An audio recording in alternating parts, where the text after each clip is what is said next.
On reste avec vous à l'Ouest, Alexis Yangwa, mais cette fois-ci pour parler de la Ligue internationale des femmes pour la paix et la liberté qui a bouclé son projet de renforcement des déplacés internes éphémères pour la Ménois par l'arrondissement de Penka. Michel, vous nous dites dans votre reportage qu'au total 576 femmes ont été formées et équipées sur 500 programmes dans le TDR. Elles sont 137 femmes déplacées internes des régions du nord-ouest et du sud-ouest et les filles mères basées dans l'arrondissement de Penka-Michel, désormais formées dans la pratique des petits métiers générateurs de revenus. La Ligue internationale des femmes pour la paix et la liberté, WILF Cameroun, a ainsi bouclé ce projet qui visait à renforcer l'autonomisation économique et sociale de 500 femmes déplacées internes et les filles mères du département de la Ménois. Au regard de la demande très croissante, WILF Cameroun a formé 576 et chacune d'elles a reçu son kit de démarrage de son activité. Satisfait de l'adjoint sous-préfectoral de l'arrondissement de Penka-Michel.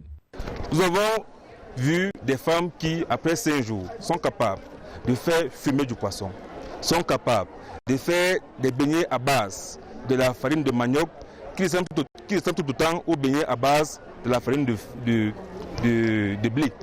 Nous avons vu des femmes qui sont capables de fabriquer l'eau de javel désormais, de fabriquer ton liquide.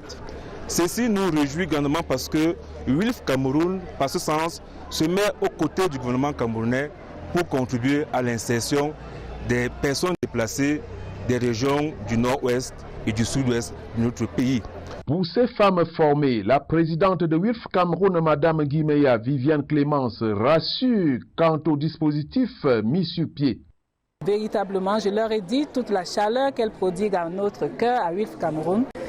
Et nous savons que pour que je les encourage, je vais tout simplement dire que WILF ne les abandonne pas. WILF est là, WILF Cameroun va suivre parce qu'il y a cette partie de suivi qui est importante. Sinon, on aurait échoué.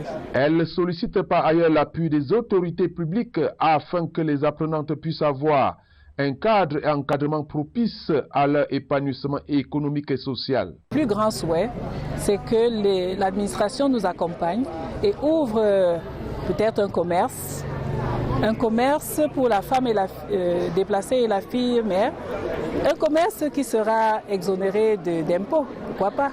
Cette possibilité est déjà pensée